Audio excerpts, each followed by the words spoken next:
I have attempted tackling the topic of education in my speeches once before, but unfortunately that speech turned out to be a horrendous mess. It's way too long, and it's kind of all over the place. It's not a very concise and comprehensive explanation of the ideas. Like I said, it's way too long, so it's kind of difficult to get the point across that way. So that's what his speech exists for. In this speech, I attempt to correct that, and I intend to keep this speech within a reasonable length of time, and I will try to not repeat myself too much, and to actually get through the points that I want to get across in this speech more competently than in the previous speeches on the topic. Right, so the tier system instead of the year system. So we're talking about education and specifically focusing mainly on earlier levels of education, so primary school as it is called in some places, and middle school as it is called in some places.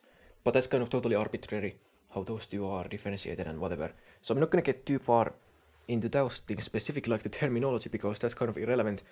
Mainly I'm just focusing on like those years. So like what the kind of education that those do. So replacing that basically is what I'm attempting to do with this idea. So what does it mean? What does it mean to replace the year system with the tier system? Well, in some sense it's kind of self-explanatory, but in another way it's not. But yeah, that's what this speech is for. So let's begin. Enough with all the nonsense. People, they are typically put to school, for the most part, at the very least, in all of the Western countries and also in a bunch of other places, when they hit a certain age. Usually it's like around 7 or so, so like 7 years of age. They go to school, and then they are in the class based on what year they are in. So the classes are classified in years. So each year the students, they proceed to the next class, provided that they succeeded properly enough where they are seen as fit to proceed to the next class. Sometimes they might be held back and they have to repeat the year. And then once they have gone through all of the steps, each of the years, that's like around 9 or so. I suppose it depends on, again, what specific country we are talking about. At some point in the middle there, not necessarily precisely in the middle, but somewhere in between the beginning and end, there is the differentiation between the primary school and the middle school. That's totally arbitrary. So we might as well forget about that. And then, yeah, that's like the school system. So in this school system, it's years.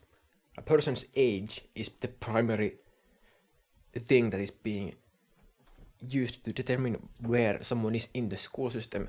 Sometimes, rather rarely so, some people might be able to be put ahead in the classes if they are extraordinarily good at the subjects, but that's very rare and doesn't typically happen. So those sorts of one-off instances that happen very rarely, they are not representative of the typical function of the school system in general.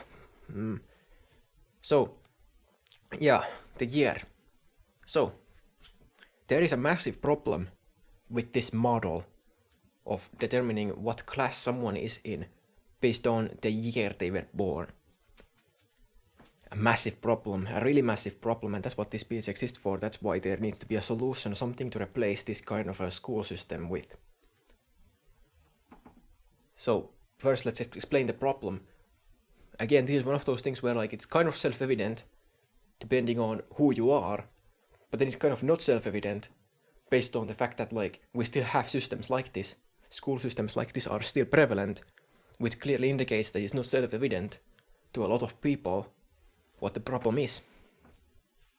The problem is the fact that, well, a person's age is hardly a useful enough metric to determine how good someone is at various subjects that they teach in school. Yes, in that a person might be good at one subject and really bad at another. For instance, let's just come up with an arbitrary example, some hypothetical. Let's say a person is good at math, but they are really bad at biology. Okay, so putting that person in the class based on the year does not represent that person's strengths and weaknesses in each of the different areas. Because guess what? People have different strengths and weaknesses in different areas. Some are better at other subjects than others. And this is perhaps one of the key fundamental problems. Indeed, and I do believe so, it is with the system and the people behind it and what the system is for. It's this idea of the imaginary average person, where basically everyone is treated as being like the kind of average person. The system expects everyone to be the average, where a person is not supposed to excel in any specific subject or be really bad at some specific subject. Everyone is kind of expected to be roughly on the same level, or basically as much on the same level as possible, but roughly as in within a certain range of variability. There is some threshold for noise, of course, has to be in the system, but the expectation is that everyone should be ideally as average as possible. But that does not reflect the way humans are. And that's one of those things where it's almost like a religious question at this point, where it's like, it's kind of determined by your faith more than anything else, really. Because if a person believes in the idea of the average person and in this equality and all this concept, it's basically a religious concept, really, because it ignores reality. It's basically just a faith-based argument. The faith in that everyone is equal. It can manifest in lots of different ways, and equality can come in different forms. There are also different kinds of equalities. One can be equal before the law, but that does not necessarily mean the same thing as believing that a person is equal with another person. So talking about person's strengths and weaknesses in different areas. So then there is that faith-based argument that people are equal. Even if they ignore the fact that people are better or worse at some things than other people are, they still have faith in the idea that they still ought to be treated as equal. Even if there was some inherent differences between people, they ought to be treated as equal still, because it's the right thing to do. That's the faith-based argument. Because you just have faith in that idea of equality. So, yeah, nonsense. People are different, and that's quite obvious. So, putting religious ideas about equality aside, I say the system ought to reflect that, the fact that people are different. People have different strengths and weaknesses in different areas, and some person can excel in areas more than another person. It's not that they all average out either. There's also the possibility of someone just excelling at everything, and then a person who excels at nothing in particular. So that's also a possibility. There's a lot of variability there. If we take an example of life in the classroom to illustrate this, let's say that in the classroom there is a few people who are really good at this subject. Let's just pick some subject again. Let's say math. Okay, math. There's a few people in the classroom. Let's say there's 20 people total amount of students in that class. There's 20 people in that classroom specifically, and then there's a teacher. So let's say some 4 or 5 people are really good, excelling at that subject. Then there's like, again, the numbers are kind of arbitrary. It's really just to illustrate that, like, there's the specific proportions are not too important so long as the groups are represented. So Then there's also, let's say, 4 people who are really bad at the math. And then in between, there's a gradient of people who go from good to bad, the rest of the students. Alright, so given that all of these people are in the same class based on the arbitrary year they were born in, that does not really reflect the person's ability in math.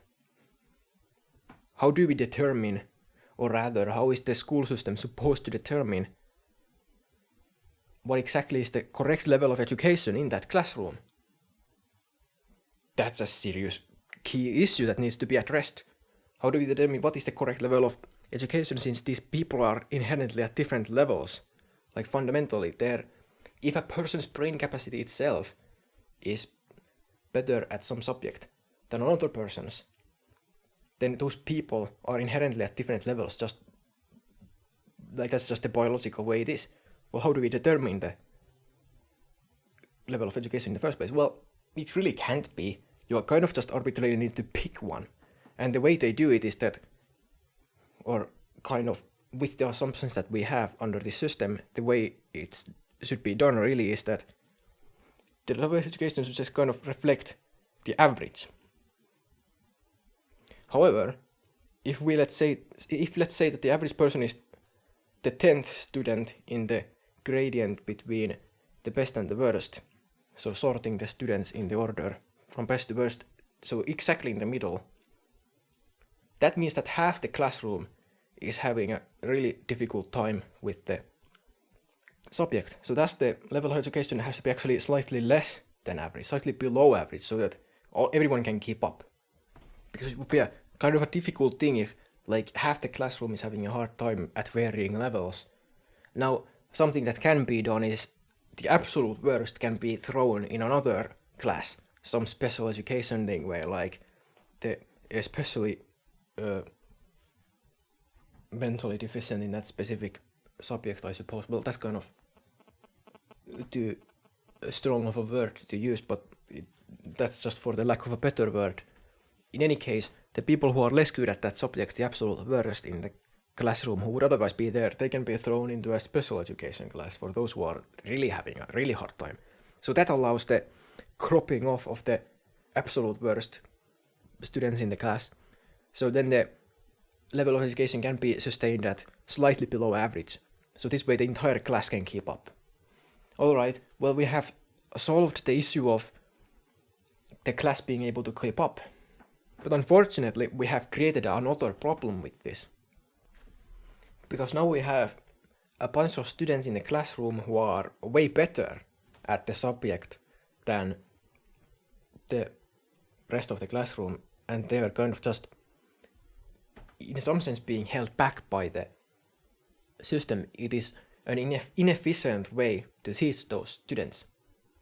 So, a person who is better at some subject, like, let's just say the math, let's just have the math as be the example. So the person who is example is the math is really just a placeholder. It doesn't have to be math specifically, obviously. I'm just using it as an example, just so that I have some word to refer to the subject as. So that's just a placeholder for the subject, really. So the person who's good at the math, the persons who are good at the math, well, what is to be done with them? They are way better at math than the level of education. So the actual level of education is really just stupid in that sense, because let me really think about it. If there's a person who is good at the math, well, what are they being taught lower levels of math for?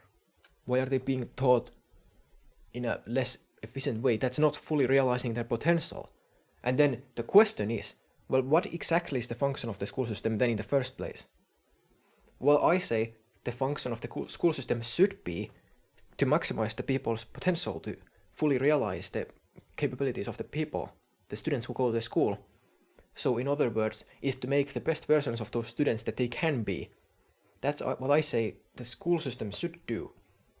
And that's what I'm proposing in this speech. We'll get to that later, the specific systems and how those would work. First, we need to deal with the problem and understand it so that we can address the solutions afterwards. Right, so the students who are better at the subject, what is to be done with them? It's no good, really. Think about it. And also, another thing, it doesn't have to be necessary that a person is just, by biology, just inherently better at some subject than others. That is a key factor, but that's not the only factor. That's also something to keep in mind, so something to just make note of, is that the person might just have some natural interest, or just some other thing. But one could argue that those are kind of just side effects of biology anyway, in that if a person just has some natural interest in studying something, and then they just study that on their own time, in their free time, then that might also make them better at that subject. So it's not really too important where that skill comes from, if it's something that manifests out of biology or is it just some other circumstantial thing. It doesn't really matter. The key thing we have to realize is that people are better or worse at some subjects than other people are. That's what we need to fundamentally understand, and that's the only thing the system needs to take into consideration. It doesn't really matter what's the cause of it. That's kind of irrelevant, because regardless of what that cause is, it's not something that should be tampered with. It's not something that the school system should take as this thing that they are trying to mess with. That's not something that should be done. So thus, the school system might as well ignore what is causing that, so long as they don't set out to design their systems around that. Specifically, the cause. The cause is irrelevant, is what I'm trying to say. So yeah, just understand that people are better or worse at subjects than others are. Different subjects. A person can be good at some subjects and bad at others. And each person has their unique set of strengths and weaknesses. That's the assumption that the system should go for. And that is the philosophy that the system is to be designed around. So that's the solution, the correct way to do things. But the current system, it's definitely not doing that. And I really want you to think about it. The person who is in the classroom who is really bad is struggling and having a hard time. And then the person who is really good at the subject is having a hard time because this classroom is just useless. It's wasting their potential. So in effect, the classroom ends up hurting both. It hurts everyone involved. The only people who don't necessarily get hurt by the system is just the people who happen to be close enough to the average, or slightly below average rather, as I explained earlier. The people who just happen to be close enough to that ideal of the average person, those people are of course going to have the best time, but it doesn't take into consideration the people who deviate from the average too far. So really it's just an unfortunate thing, and this is really inefficient for teaching those people, because it ends up hurting everyone involved like that, except those people in the average. But what are the specific ratios then? Could one make the assumption that, oh well, those few people who are really just so bad that they're having a hard time, well, there's so few of them, it doesn't matter, or those few people who are so good, there are only a few of them, so it doesn't matter? Well, that's kind of circumstantial, and one would need to run some numbers on it. But I'd say no, that is not a good way. Because, well, I just don't think that that's the case. Yeah, whatever anecdotal information I might have is enough to show it to me that, well, I've come to the conclusion that it is very much not a good system. There is the few people, it's not just that there's like only, yeah, because the question is of significance. Is there a significant amount of people who are ahead or behind the level of education in the classroom? The question is of significance. Is there a significant amount? And I say the amount is significant. That's my argument. So the specific number isn't really matter. It doesn't matter. Is it only 3 out of 20 or 1 out of 20 or 2 out of 20 or even 5 or 6 or 7? It doesn't matter the specific number.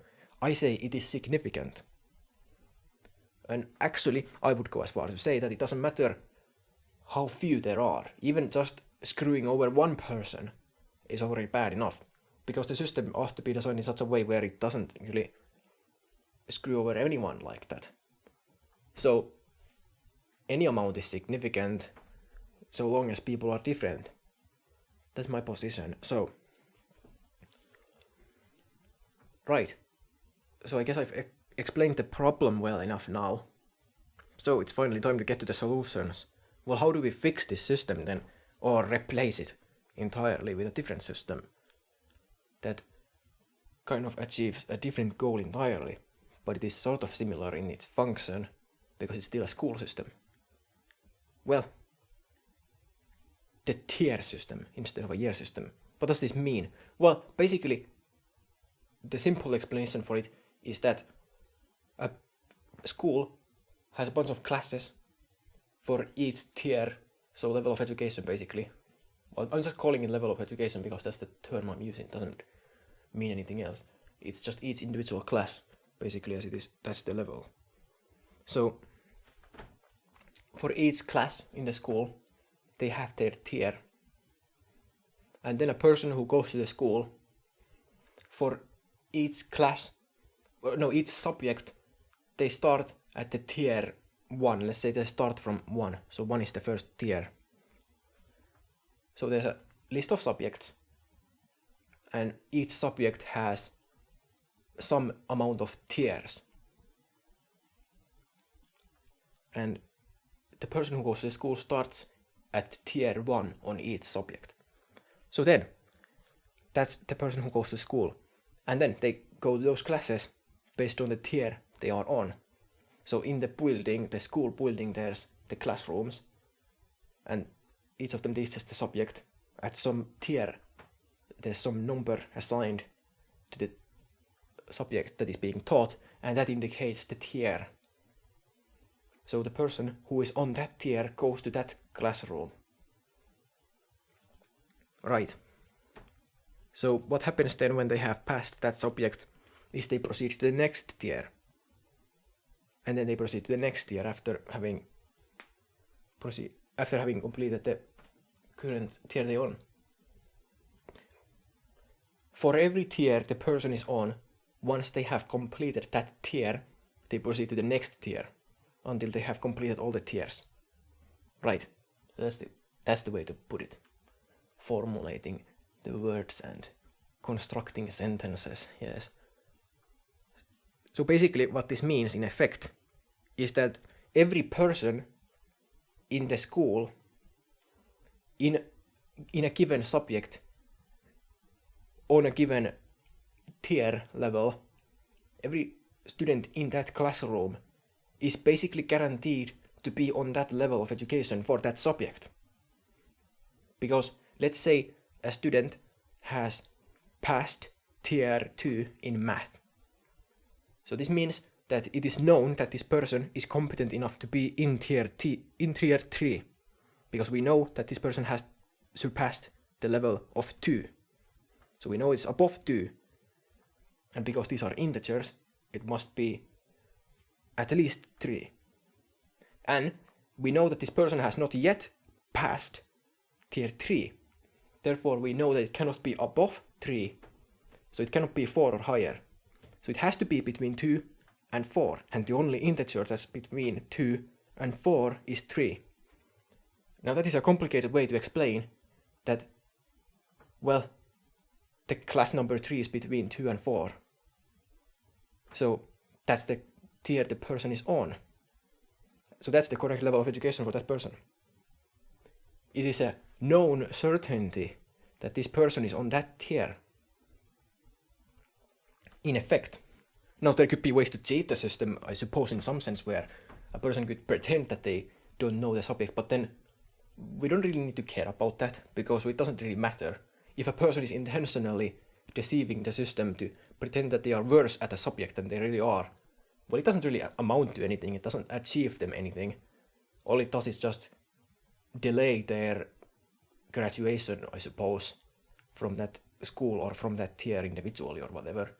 All it does is just delay their progress. So that's not something that the system needs to care about, really. Like, if someone wants to do that, then that's their problem. So that's not something that the system needs to care about. And the only way to get ahead would be to somehow cheat. So I suppose cheating in tests could be placing someone in a class that's ahead of their actual true level of education. Okay, so people can cheat. But those are some problems that are just inevitable, and they are just going to have to be dealt with. However, they would be dealt with just don't allow cheating and put the person back to the previous tier if they are caught cheating. So yeah, I mean retroactively if it is revealed that they cheated earlier, then they can be retroactively reinstated their previous tier.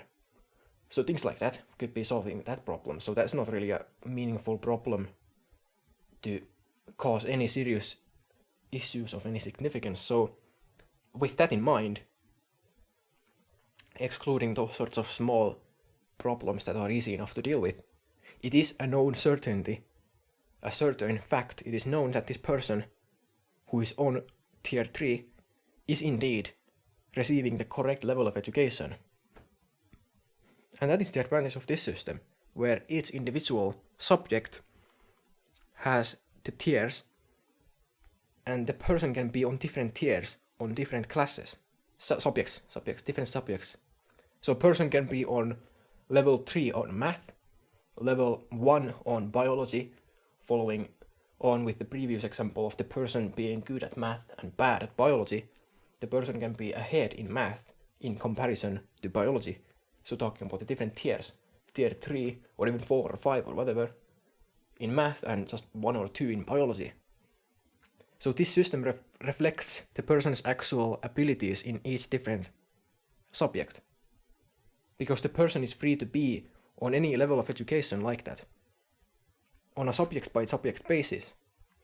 So the competency in one subject does not interfere with the level of education the person is receiving on another irrelevant subject. That is the advantage here. Because in the year system, everyone is bound to the specific year just because of the arbitrary year they were born in. It doesn't represent in any way, it doesn't reflect at all the person's competency at various different subjects. Not at all. Well, actually, that's not entirely true, because obviously there would need to be some correlation between the person's age and their competency in various subjects on average. In fact, otherwise the system of the year systems wouldn't work at all. It would just be totally non-functional. As in, obviously there is some correlation. Little children are not known to be particularly brilliant, and adults are in general more intelligent than little children. So there obviously must be some gradient between a dumb child and a reasonable adult person. So obviously there is some gradient there. But the thing is, while there is some gradient like that, and there is a meaningful enough gradient where the kind of year system does do at least something, it is still a functional system to the extent that it is. My argument is not that the year system does not work at all. My argument is that the year system is inferior to the system I'm proposing. It is inferior, it is worse, it is bad. It does do something, and it does do things right in some ways. It is still somewhat functional of a system, it does still do a thing. It's just not the best kind of a system that can be implemented. That's my argument. So my argument is that the year system is inferior to the tier system. Not that the year system is entirely non-functional. So the year system does still function at what it's trying to do, at least to some extent. So that said, while there is some gradient like that, and it is meaningful enough of a gradient that it is a thing, it's not exactly a perfect way to model a system against, because, well, you understand, different people reach different heights in life and abilities and skills and all kinds of things like that. Some people are really excellent at some things, and other people are just not so excellent, to put it mildly. So this is to say that people, they don't reach the same heights, they don't learn at the same rate. Someone could learn quicker. The gradient between the dumb child and the competent adult, the time it takes, the duration might be shorter or faster depending on different people. Different people reach higher heights and other people reach lower lows and such. So there's enough variability here where even if a year system can accomplish something, it is by far not the most efficient system to educate people. In fact, it is quite horrendous, really. Like, it's barely operational, really. Like, I would just go as far to say that. Well, no, I mean, that kind of depends on, like, what are you aiming for? I mean, obviously it does its thing, so it's not barely functional in that sense. It is functioning to the extent that it does what it does. It's just that what it does isn't exactly the best thing to do. It's just not trying to aim for the same goal that I'm aiming for. That's really the problem here. It's not aiming for the same goal. Both are educational systems, but they kind of have different goals in mind. Their interpretation of what education means and what it means to educate people and what should be the ultimate purpose of schools in general, it's kind of a different interpretation of the idea.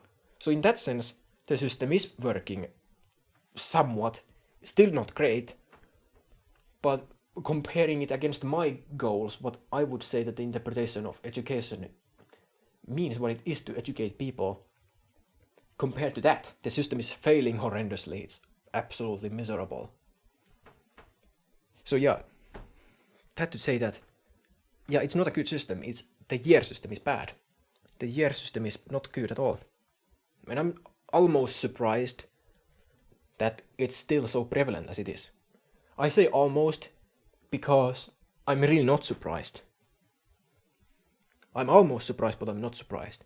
The reason I'm not surprised is because there is no end to the depths of human stupidity. And to expect the people to be reasonable is inherently in itself unreasonable. So that's why I'm not surprised. But had that not been the assumption I have, then I would be surprised that the system is as prevalent as it is. The year system is really just a simple way to implement it. It's really just like the most, I don't know, it's the bare bones linguistic expression, the correct way to put it, I don't know. It's simplistic, it's kind of like the easiest way to make a school system. Because, like I said, that correlation between the people's age and their competency, it does exist. There is such a thing. So it's easy enough to target that and to build a system around it. It's really just the easiest way to make a system like that. It's the simplest, most thing like that. So perhaps it's less complex. It's less complex of a system, I guess, on some level. So that's perhaps why it's just easier to have such a system. I don't know if it's actually easier in practice. It might turn out that my system is actually easier to manage in practice. I don't know, because I'm not aware of any such examples that the system I'm proposing has been tried somewhere. I'm just not aware of that. It may or may not have been, I don't know. I just don't know if it has been, so that's why I'm saying that I'm not aware of it having been tried. So whether it would actually turn out to be easier or more difficult to manage, I don't know about that. But regardless of the reason, the year system is prevalent. Unfortunately so. Yes, very bad it is also indeed. Because, really think about it. Now I said that I wouldn't repeat myself too much, but I really want to emphasize the fact that in the classroom, in the year system, the person's competency at that subject is hardly represented by their age at all. Like really, even if the people in that classroom were kind of by circumstance, as a result of how the year system functions, kind of shifted towards the average, even the ones who are really good at the subject, by nature, their actual competency in practice could be reduced by the education itself, because the education has hindered that person's progress. Where that person could have gone further, their potential is higher. Because the year system binds them to the lower level of education, that in effect retards them. It retards their education. It's holding them back. Not only is the system not allowing them to realize their potential, it is actively harming that person, because the person could reach those potentials. It's not that the potential is something that, it's this far off thing that this far-off dream that you need to work for. No. It's just that you need to be taught at the correct level of education. So it's not what kind of a metaphor could I use to explain it? Well, like, if there's this big dream that someone has, that I wish I have this big dream of being like this professional mathematician, whatever. So it's not like this sort of big dream that's like it's out of reach. It's not that. It's just that the year system teaches people who are naturally good at some subject at a lower level of education than what they actually are capable of. So it's actually retarding the education of those people. It's actually harming them. It is holding them back. So it's not that it's not allowing them to realize their potential. It's actively getting in the way of those people realizing their potential. So it's actually harming them. So it's an actual obstacle. So yeah, there's a difference between not allowing someone to reach their potential versus just not helping them reach their potential. Those two are different. Because in one case, the school is actively getting in the way, hurting their education, and in the other they just don't do anything. In which case it's that person's own responsibility to learn what they learn. Basically. It's basically just the equivalent if there was no school, then it's just the person's own responsibility in their own life to learn whatever they learn. Yeah, I guess. Well, anyway, something to think about, I guess. But still, well, I guess that's not exactly correct in the sense that, like, well, having a school is at least better than not having a school at all. So if the comparison is not having a school at all, I suppose in that sense, kind of, it is still better to have a lower level of education than no education. I suppose so. But actually, that's kind of circumstantial in the sense that, like, the person could be, like, spending... Yes, actually, no, that's not true. Because this is assuming that this school is the only school that the person can go to. That this is the only school where the person is allowed to receive an education. You see, the time the person wastes in the classroom, if they are really good at math by nature, but they are being taught at a lower level, the time wasted there is time that this person couldn't spend somewhere else learning math. They could go to another school. See, that's the thing there. So actually, no. It is definitely harming them. Yes. So that basically confirms it. The school is actively harming those people. It is actively hurting them. Being taught at a lower level of education is actively harmful. That is assuming there is no other source for learning that information. Assuming this school is the best source for the information. So yeah, but that's an unreasonable, unrealistic assumption, because there are definitely places to learn things. And also, it's not the school's place to make such assumptions and make such decisions for people. It should be the people's right to decide where they want to go learn things. It's not the school's right to say that, well, we are the best source where you can learn information, and it's not your right to go learn from somewhere else. You have to come to us if you want to know something, if you want to learn things. So it's not the school's right to make that decision for the people. And thus, the people, or rather in this case the individual person who is really good at math, they could be spending time somewhere else learning math at a higher level of education. So time spent in that school learning at that lower level of education is time wasted. Time that is taken from that person that is actively used to harm them. Right? So, yeah. It is indeed not only bad and not a system that does good stuff, but it's also evil.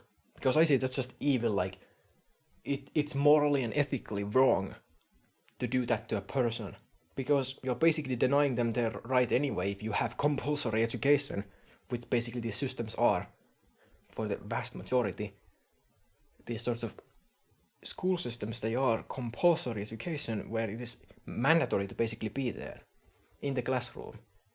And for a person who is good at math by nature, for them to be taught at a lower level of education than what they actually could realize, the potential that could be realized, it's evil to take that from the people, to deny that potential from the people.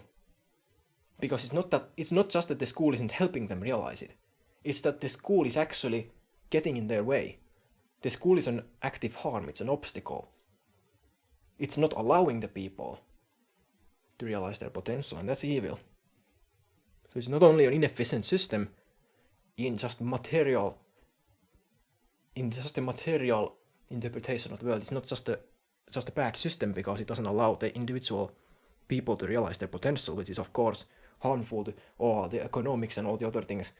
Because this person who could have realized higher potentials, if they don't, well, that's just a harmful thing to the system as a whole. It's inefficient. So it's not only that, but it's also morally and ethically wrong as well. So it has every argument against it, the year system. And very, very few arguments in favor of a year system. There's really no reason to have a year system. It's one of those awful things where the original meaning of awful, being at a state of awe, it's just one of those things where it's baffling that such a system, such a ridiculous joke for an educational system, is in place and is prevalent. But then again, I said it, I'm not surprised. Humans are stupid, humans are cavemen. Most people in general are stupid. And unfortunately, a system like this, it doesn't really help with the problem. Because it could be better. Things could be done better. A tier system instead of a year system could be implemented, it could be done. It would help a lot to have people not be as stupid as they are. And education is just one of those things where there's so much potential that could be realized, and there is so much that is wasted, so much that is thrown away, so much that is denied from the people. The person who is in the classroom, who is really good at math by nature, being denied the opportunity to excel at math later on in life. It's just bad in every way. It's morally and ethically wrong, but it's also just bad for a system if you just look at systems and don't care about morals and ethics. A person who is not good at math is a person who is not out there doing work that is productive with higher levels of competence in math. They are not doing engineering or architecture or whatever that involve math. It's just one less person doing that. So it's less productive for a society. So even if you don't agree with like my moral and ethical views that I have, you don't need to agree with those things to see how bad of a system the year system is. It's just bad. Like if you want to have a system that like promotes like this success in a society, really like this kind of well-being in a society, if that's what you want, then like a year system is not the way to go. You should have a tier system where individual class is based on the individual class someone is on is based on the tier that they are on, not the year that they are born in. That is totally arbitrary. Now, I'm kind of in some sense being hyperbolic with the terminology because, again, there is that correlation, there is some correlation. A dumb child progresses on to be a competent adult. Obviously, there is some gradient there. It's meaningful enough where there is some system that can be designed around that. The year system. So it does work to that extent. It can be used to design a system around it, but it's not the best way to do a system. It's by far not the best way to do a system. It fails miserably at the actual goal that I believe that education should be having in the first place. What's the point of having a school system? What's the point at having education? It's to realize the people's potential. It's to make them the best versions of themselves that they can be. It's to anti-stupefy them. Or is it stupidify? In any case, that's what the purpose of the education should be. It's to maximize the potential, to increase the heights that people reach, to allow them to reach higher heights than they otherwise would. Not grinding everyone down to be this average cog in this machine that's just interchangeable. No. Like, that is what the year system is for. The year system grinds the people down to be interchangeable cogs in the machine.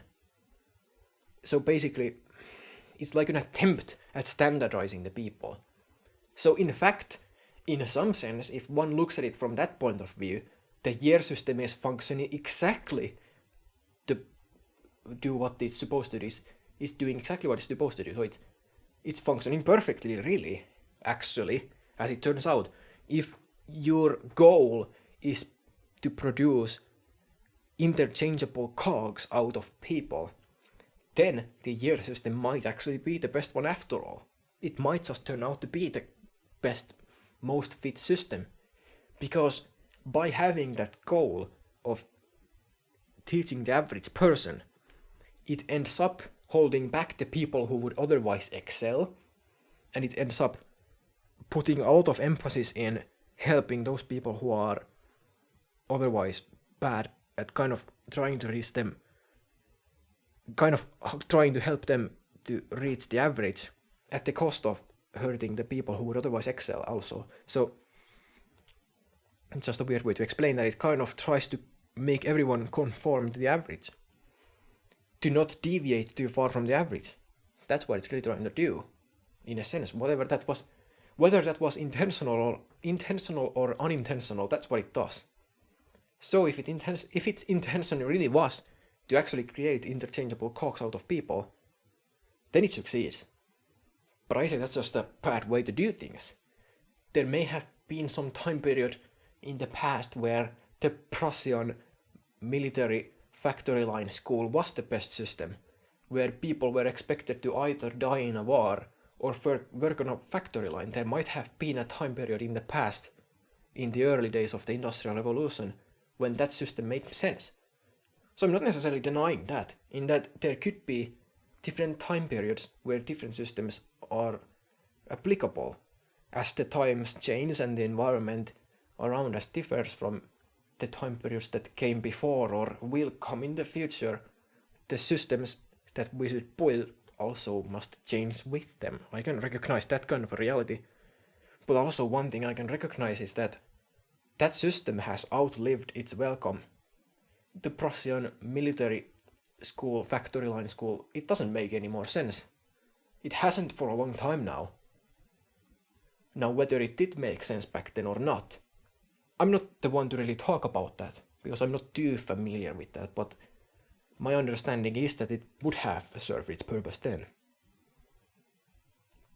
So that's what I'm gonna go for, but even if that were the case, even if it was the correct system then, under those circumstances, in that time period, in that society, it doesn't mean that it's the best system right now. So yeah, that's something you need to understand. There's a lot of things that is wrong about that system that just are not applicable, and they do not really achieve the purpose that the educational system really should have. Maybe it is that these sorts of institutions, they just keep dragging on and on, because maybe people just don't have the kind of creativity in their mind to just think about things outside of the box, so to speak. They talk about outside of the box, out of box, what they're thinking. Maybe people just don't see beyond the state of things, the status quo. It takes a few individual people to have some sort of a creative mind, but unfortunately those people are too few, so they don't get anything done. Yeah, who knows?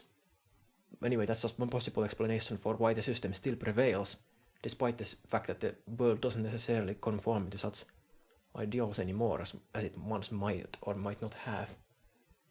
But even then, it's questionable whether it was actually truly the right thing to do, because one could argue that even if it was somewhat functional for some purposes, who is to say that those purposes themselves were ethically, morally and ethically justified and good? Maybe the Prussian military and factory line school was never the right thing to do in the first place. Maybe it was evil from the start. Maybe even in that society, even if it was somewhat functional and it did serve some purpose, it might not have been a good purpose. It might have still been evil. Would it have been less evil than some other systems? Who knows? Again, I'm not much of a historian, so I can't talk about that. I'm really just theorizing, I guess, kind of wondering about the possibilities. But either way, it doesn't really matter, because one way or the other, that system is not applicable in our time period. It doesn't matter what came then. But it's just that the understanding of history might be useful to understand the mistakes or whatever that could be learned from the past. So yeah, it's just with that in mind that I'm commenting on the past events, that who knows if it was past, who knows if it was good or bad. Yeah, because if it was bad, then that might help us understand why it is now, why it is still here and why it is harmful now. Maybe it was bad all along, or maybe times just changed, who knows. In any case, still, all that aside, the ultimate end goal of this discussion is just to point out the fact that the year system is failing us. Now, I for one am not the one to believe that Western civilization has to end here and that there's all this decline that has to come and everything is just going to ruin. I think there's a lot that can be done to turn things around, where a lot of things that are potentially in decline are not inherently necessary. Like these sorts of things like the school system, like one could just reform the school system and that would be a massive help. Because I believe the school system is one of those key integral parts of a kind of a society that like we have in the Western civilization. Obviously that's the angle that I'm approaching this from, to the extent that I'm Finnish myself, just for the info. But yeah, Western civilization, I'm not convinced that all that has to end here like some people stipulate. Is that the word? Who knows? Yeah, some people talk about the decline of the Western civilization and all that stuff.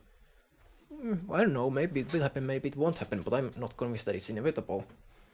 So yeah, there's lots of things that are good that we have going on, and there are lots of things that can be done to turn things around and make things for the better. So yeah, one of such things would be fixing the damn school system, because it really pisses me off that they have such a bad system all over the place.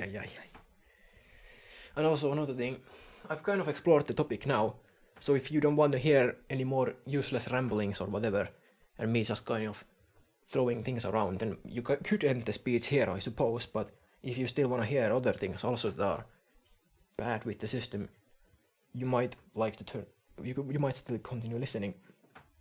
I don't know. I'm not sure for how long this is going to go. I'm about to end the speech, I suppose, soon enough. But yeah, another thing that's bad about the school system is that the fact that like it starts way too early in the morning. Like, why does the school have to start so damn early in the morning? Why? What purpose could it possibly serve? Again, I guess it's just that fact that the Prussian military and factory line school, that's what it was trying to do, you know. The soldiers have to be able to get up early in the morning, and the factories, machines, the factory lines have to start early in the morning or whatever. I guess that's why. Well, I don't really know, but maybe that's the case, maybe it's not.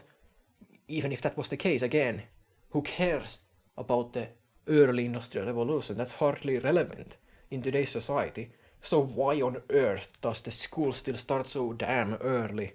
Why? Why is it necessary for people to suffer from sleep deprivation throughout their youth? Why is that necessary? Why is that something that's imposed on the people? And it's not that that's even something that's like just some personal anecdote, when like, no, that's a widely prevalent issue that people have to get up too early to go to school. That's like common knowledge.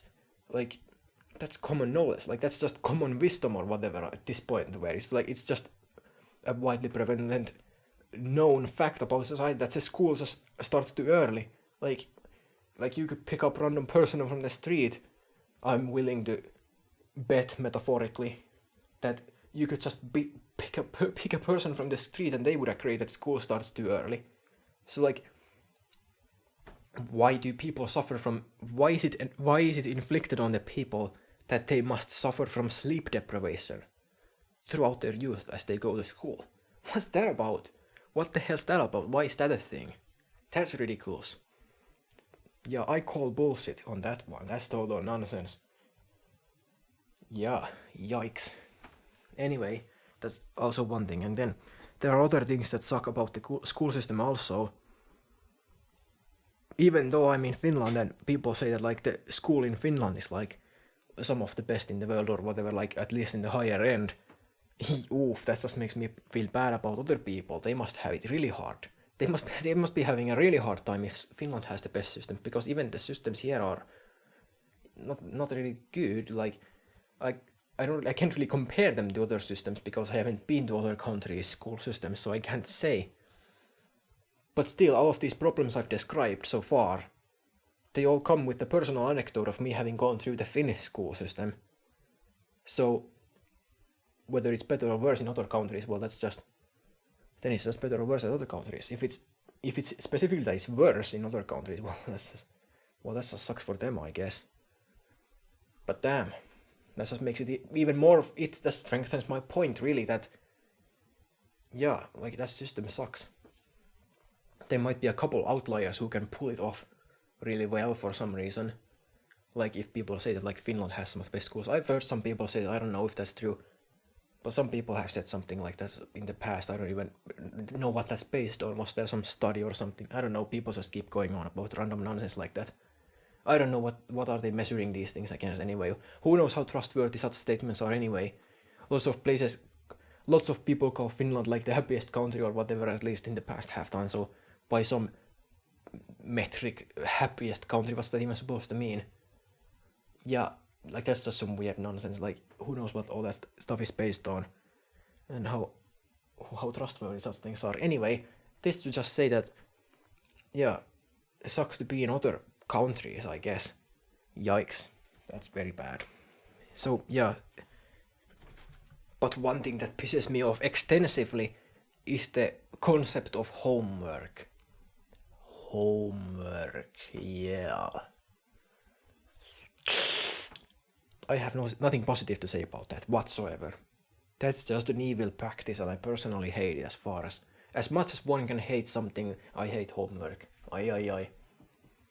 Well, I guess that kind of hyperbolic, I suppose, but whatever. Just to communicate the emotional depth of the argument, yeah, homework sucks big time. It's no good at all. Yeah. So if other people in other places get even more homework, aye, woof. Sucks to be them. Yeah. Yeah, homework. No point in homework. Just go to school to learn school stuff and don't disturb the peace of the home. Yeah, don't disturb the peace of them. That's just something. No. You don't touch the person's home. You don't go to their home and tell them to do homework at their home. That's not something you do. No. Yeah. School is done at school and home is done at home.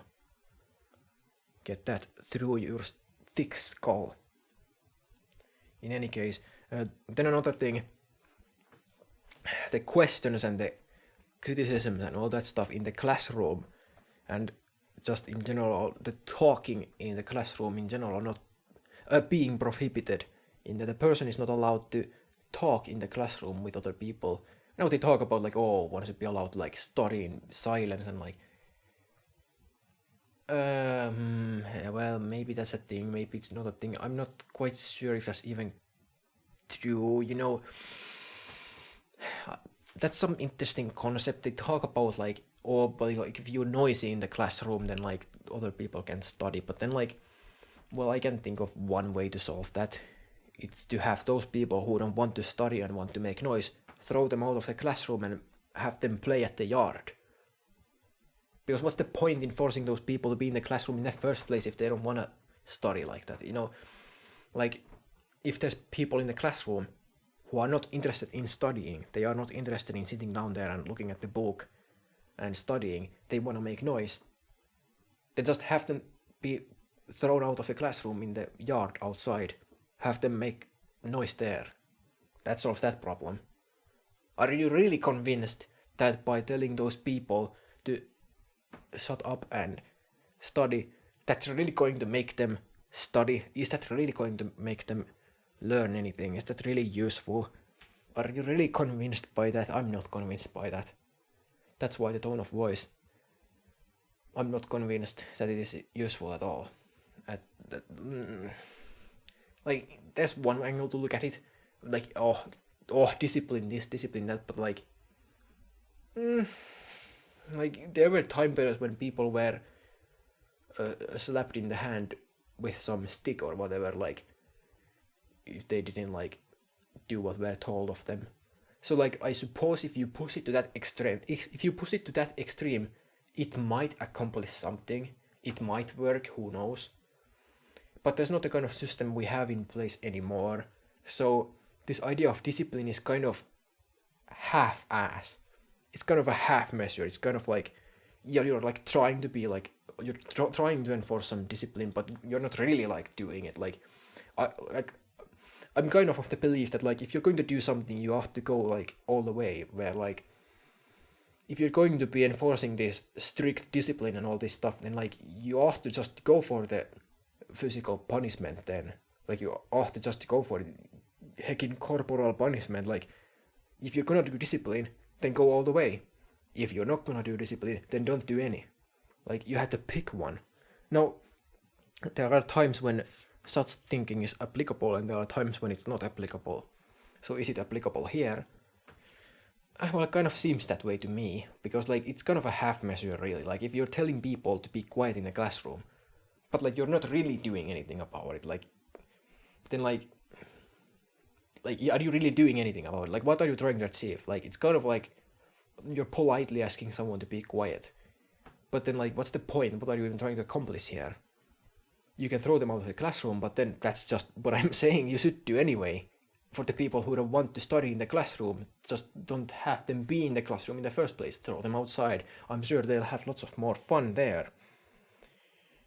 And this conveniently segues me to the next point.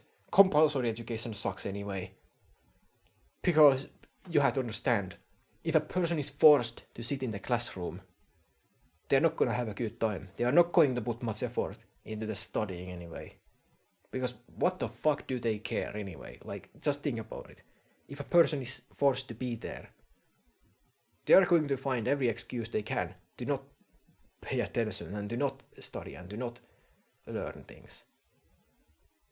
Because that's what the mind does when they are forced to do something. Yeah, every excuse that can be found to not study will be found and they will be utilized. So yeah, like, yeah, compulsory education sucks. Yeah, just get rid of it, really. What's the point anyway? Oh, people who don't go to school are stupid. Yeah, but do you really think you're gonna fix that? Like, if you're gonna force someone to sit in the classroom, what's that gonna do anyway?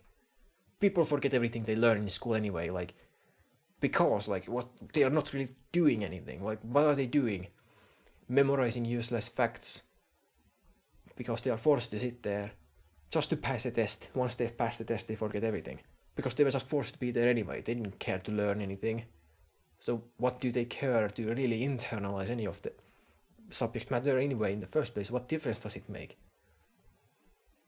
It's really just like, it's kind of pointless, really. It doesn't serve a purpose. Because a person who is genuinely not interested at all, zero, they are not going to be studying at all. Zero. If they manage to get through the system by just memorizing a few things just for the test, just so that they barely pass the test, can you really call that meaningful education? Can you really make the argument that that person has learned something, made some use of the time they have wasted in the school system? Can you really make that argument that they never read any book, they never studied anything, they just studied very, very little for some subject and just barely passed the test? Was it really worth wasting the 9 years of their life for?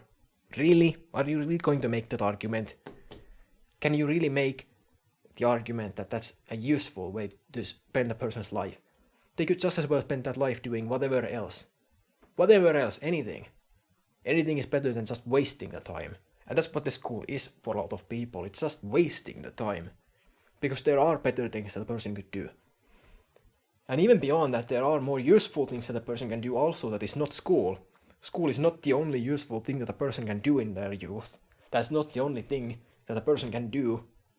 So, it's just a waste, really. It's just a waste. And waste is bad. It's a material waste, but it's also a waste of the person's lives also. So if you care about that sort of thing, then it's just evil, really. Because you are taking someone's time on this earth that they've been given, and you're just throwing it out of the window. That's not yours anymore, we are taking it. And we are forcing you to sit in this classroom that you couldn't care less about. So that's also just evil. Yeah, that's also unfortunate, because... yeah, no. So that's why I'm also in favor of the students being able to drop some number of classes, subjects. So in that tier system, let's say there's, I don't know, 15 different subjects in the school. I just picked that number randomly, basically. Kind of a rough estimate, I guess, of how many classes there might be, like subjects. So different subjects being taught in the school. Let's say there are 15. So in ratio to that, let's say the person is allowed to drop 3 of them. Okay, that's very good. Yeah, that sounds reasonable. So in the school, the person would otherwise take all the 15 classes, but they reserve the right to drop any 3 of them that they want to drop. This allows the person to focus their efforts on the things that they are actually interested in. So for that person who is again really good at math but sucks at biology, they can drop biology entirely, where they don't have to go to the biology class anymore at all, any tier. It's just dropped as a subject, that the person doesn't take that subject anymore. And why should they? If it's not meaningful to that person has no aspirations whatsoever to be any biologist in any way at all, 0.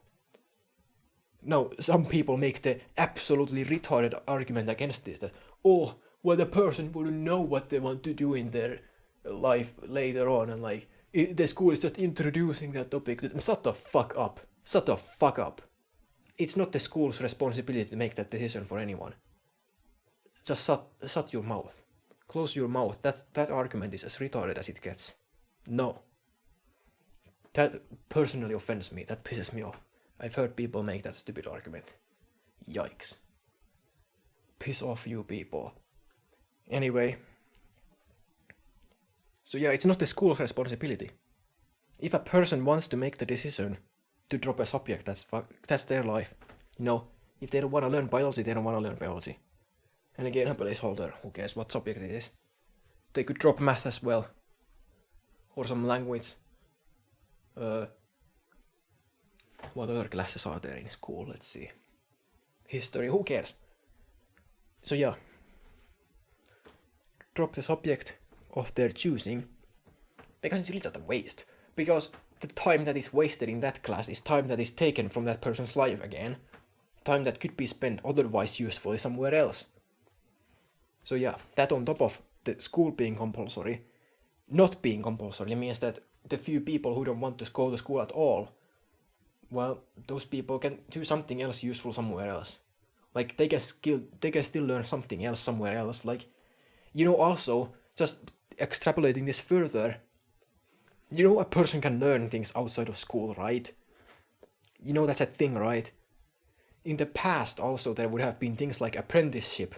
That was like a big thing in the past. Like, I guess that depends on the time and place, obviously. It's one of those things where it's like kind of applicable to any specific place and time period, some era somewhere. But like apprenticeships, like you could just go to some dude's workplace, some workshop, and just become his apprentice and like learn the craft from that person and just do that thing. Like, for those people who just really don't want to go to school for whatever reason, like, it's still a thing. Like, a person can do the stuff outside of school. Like, it is a thing.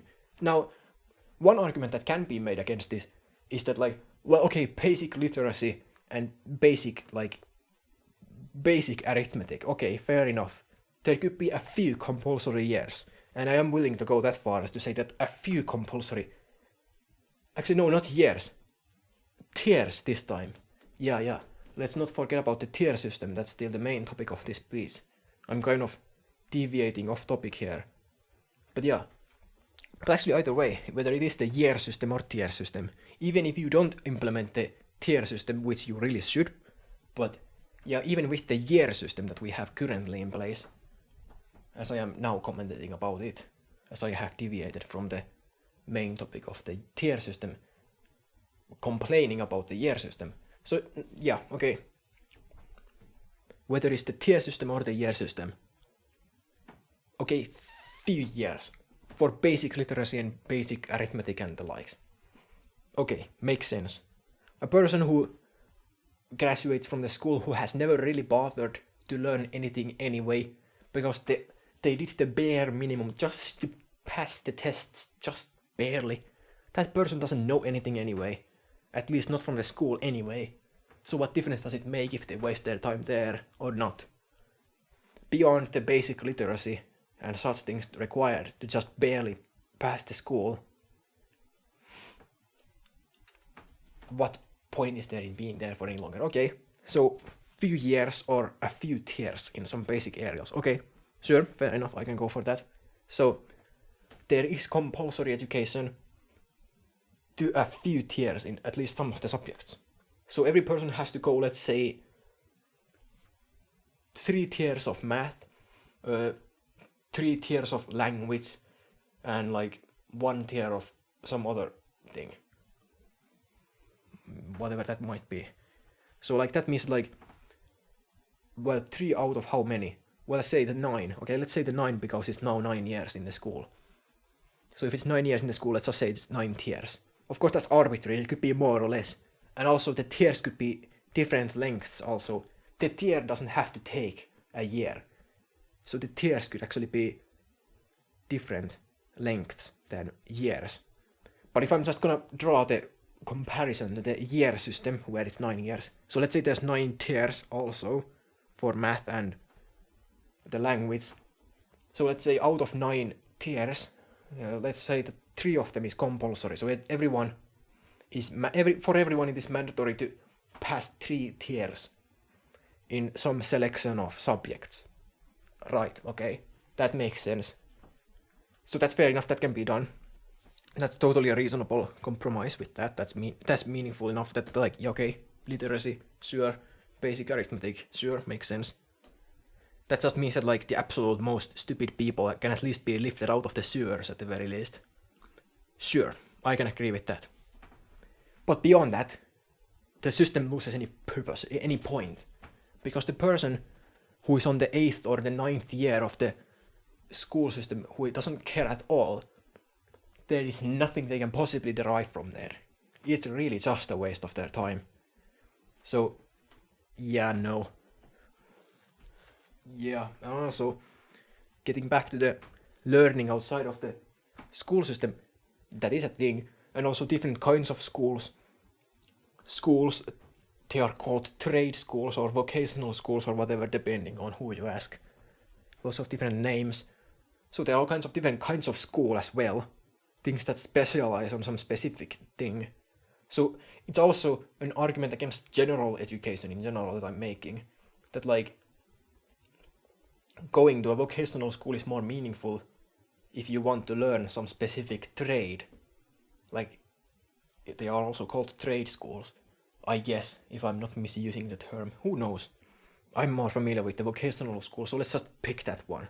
So yeah, forget about the trade school. I don't actually know for sure if that's what it means. If the two are interchangeable, I'm not exactly sure. So yeah, forget about the trade school, vocational school. But yeah, without general education in a vocational school sucks big time. It serves no purpose. If you're gonna go to vocational school, you go there for the trade. Piss off general education. If you wanna go to high school, then go to high school. The vocational school has no business trying to emulate a high school. That's just ridiculous. That's bullshit. Anyway, yeah, so then let's see, do I have something else to say? Ooh. Yeah, well, I mean, I guess that basically covers most of it. And beyond the main topic of the tier system, this speech is not extraordinarily lengthy at this time as it was previously. What was it, like 3 hours or something? Was it even more? I don't remember anymore. I didn't check on it before starting the speech, but it was extremely long. Long one. Very long speech. Too long. It's actually not that good of a thing. like I said at the beginning of this speech, it's not a good thing if it's too long, because it's just rambling and nonsense and incoherent, incomprehensive nonsense. So yeah, but pretty much I think that covers it. I touched on all the main things, covered most of the things that matter. Did I say enough about the fact that the people are not allowed to question or criticize? Oh yeah, I didn't, because I shifted more towards the people who are making noise and then went on from there. So I will address that at least still, because I didn't touch on it deep enough. Yes, the questions and the criticism and all that stuff. In the classroom is not built around questions, unfortunately, where questioning the things is not exactly something that is really permitted, even if it's not something that's outright prohibited and being punished for. It's not something that is actually built into the system. It's not something that the system is designed around, where there's this asking of questions that the students are encouraged to do. But if you really think about it, a big part of trying to learn and internalize some subject is asking a question and then have that question be answered. Whether that question can be answered by the person themselves doing research and looking things up and learning stuff, or just asking the teacher and having the teacher explain. There's not really a mechanism for doing that. In fact, a lot of time there is an anti-mechanism against that sort of practice, where any sort of questions or criticisms or such things are always shut down. Where it's kind of like it's, I don't know, is it like perceived as like rude or something, or is it whatever? Is it like, is it like because it's questioning the teacher's authority, or is it because like it's, or is it questioning the practice of the very education itself? It's questioning the teacher's very educational methods themselves. It's kind of like this kind of thing where, like, I don't know if this teacher personally takes offense, or if it's just a mockery, or if it's interpreted as a mockery of the system to criticize the classroom and what is being said there. Who knows? Maybe it is interpreted as a mockery of the system, because the system expects the persons to conform. As I've explained, the very purpose of the interchangeable cog in the industrial society, that whole idea. So I guess any individual agency is a sort of a sign of rebellion. Yeah, that's what it is, isn't it? I might be mistaken, but that's the kind of interpretation that I'm going for, where the kind of questions that person might ask in the classroom that are kind of more on the criticism side, like it's kind of like, yeah, it is interpreted as a mockery of the system, because like it's kind of like a rebellion, because it's a student who's showing agency, individual agency, and that's not allowed in a classroom where the people are being grinded down to be interchangeable cogs for the industrial society. Yeah, so individual agency must be that must be the issue, because it really isn't like, it isn't built around that kind of concept where the individual person excels at something, where the individual person reaches heights, and yeah, that is indeed what the Prussian military and factory line school was very intentionally designed around also. I heard it said that those people who designed the system and were like talking about it, they specifically said that the system isn't designed to educate artists and philosophers and the likes, that it is specifically designed around making the factory line workers out of people. So that is very much the intention. That is a conscious effort that those people did. It was a conscious goal those people set out to pursue. So it's not that it's like some conspiracy either, like it's apparently like something that those people themselves said. I haven't looked up enough into this, so I don't really know absolutely 100% sure, but that's what I heard said. I'm not a historian.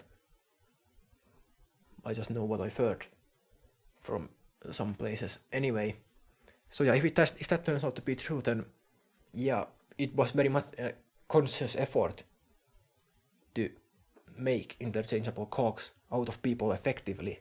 So questioning the authority and questioning the classroom and criticism and the likes, and any sign of individual agency, is obviously against the goal of making interchangeable cogs out of people, so any individual agency is punished. Any deviation from the average, even if the person is better at the subject than what the level of education is, that's punished. There's an active harm. I explained this in detail earlier. But looking at it from the point of view of the individual agency, that's also another thing. That's a separate thing too.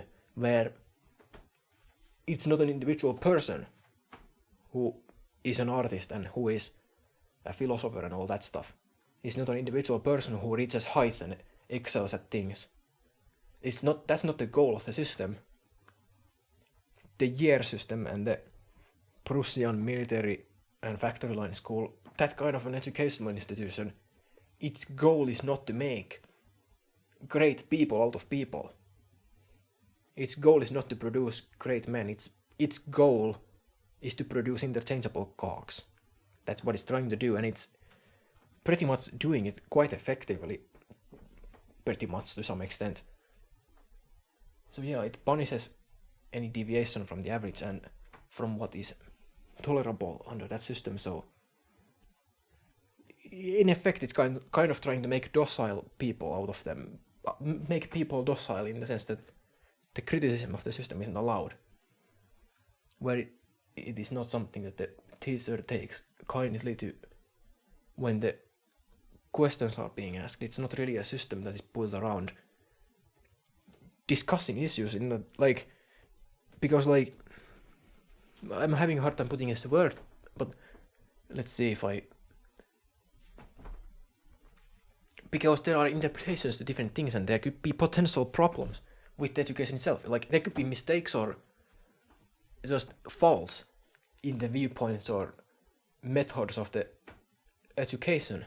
So if the students themselves are able to point this out, like I can't really come up with any examples, but well, I guess I just leave it at that really, because it kind of is just this overall kind of view of the situation. It doesn't really matter any specific examples. If you understand what I'm saying, then you understand what I'm saying. If you don't, then whatever. At least I get the points across that I get across. But still, this is kind of irrelevant to the main topic of this speech anyway, so I'm kind of just going on tangents now. So maybe it's not too important anyway. So if you don't understand what I mean here, then whatever. It's not too important to the main topic anyway, so it's kind of just a side issue. Like, it's not it's a tangent. Whatever. But just to paint a comprehensive, cohesive, like a holistic view of the system as a whole. Yeah, it's useful to go on tangents also. To just illustrate, to try to represent the character of the system as a whole. So yeah, that's why the tangent. That's why the tangents and other things. So yeah, I think that covers the topic. That's this speech. So yeah, that's the end. Here. Thanks for listening. Until next time, bye.